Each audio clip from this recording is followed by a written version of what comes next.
कहा जाता है कि घर अपनी युवावस्था के दौरान खरीदारी करना चाहिए क्योंकि उस समय आपके पास करियर के तमाम ऑप्शन होते हैं, ग्रोथ करने के कई मौके होते हैं और लोन चुकाने के लिए अच्छा खासा समय होता है।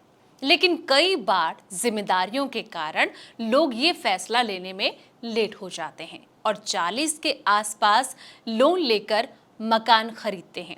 अगर आप भी 40 के हो गए हैं और अपना घर खरीदने के लिए होम लोन लेना चाहते हैं तो आपको इसके लिए सही से प्लानिंग करनी होगी।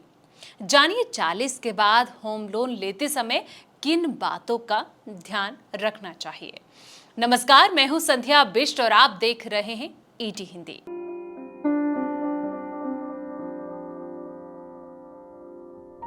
दोस्तों, बता दें कि आमतौर पर बैंकों में अधिकतम 30 साल तक के लिए होम लोन दिया जाता है, लेकिन अगर आपकी उम्र 40 साल या इससे ज़्यादा हो गई है तो आपकी रिटायरमेंट की उम्र को ध्यान में रखते हुए बैंक आपको 30 साल की अवधि का ऑफर नहीं देंगे। लेकिन अगर आपका क्रेडिट स्कोर अच्छा है, नौकरी पक्की है यानी कि परमानेंट नौकरी है, तो आप लोन चुकाने की अवधि रिटायरमेंट के बाद तक बढ़ाने के लिए लेंडर को राजी कर सकते हैं। ऐसे में कोशिश करें कि आपको जितनी अधिकतम अवधि का लोन ले सकते हैं वो ले लें। इससे ईएमआई का जो बोझ होगा वो आप पे कम पड़ेगा। अगला जो स्टेप है, बड़ा डाउन पेमेंट करें। जी हाँ, होम लोन का बोझ कम करने के लिए आप बड़ा डाउन पेमेंट करें। इससे ना केवल ईएमआई छोटी हो जाएगी बल्कि ब्याज कंपोनेंट भी कम हो जाएगा। हालांकि बड़ा डाउन पेमेंट करने के लिए खुद पर जबरदस्ती का आपको बोझ नहीं बढ़ाना है। मेडिकल और दूसरी इमरजेंसी के लिए अलग रखे फंड्स का इस्तेमाल डाउन पेमेंट के लिए ना करें। अगली जो चीज़ है जो आपको ध्यान में रखनी है वो है जॉइंट होम लोन ले।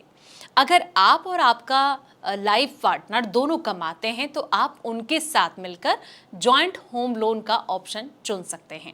ये आपके पास मौजूद हो सकता है। इससे लोन के अमाउंट को लेकर पात्रता बढ़ जाएगी, आपकी ईएमआई का बोझ भी कम हो जाएगा। पत्नी के को एप्लीकेंट बनने से ब्याज दर कुछ कम लगेगी और आप जॉइंट लोन जो होम लोन लेंगे उसमें ज़्यादा टैक्स बचा सकते हैं। हालांकि आपके होम लोन की रीपेमेंट अवधि जो है वो आपकी रिटायरमेंट के साथ ही खत्म हो जाए, ये आपके लिए बेहतर है। इसके लिए आप बोनस, ग्रेजुइटी या फिर विरासत में मिली किसी पूंजी आदि से एक मुश्त रीपेमेंट कर सकते हैं। अगर आपके पास कहीं से एक मुश्त पैसा आए तो उसमें एक मुश्त रीपेमेंट कर सकते हैं, लेकिन रिटायरमेंट कॉपर्स का इस्तेमाल होम लोन का करने से आपको बचना चाहिए।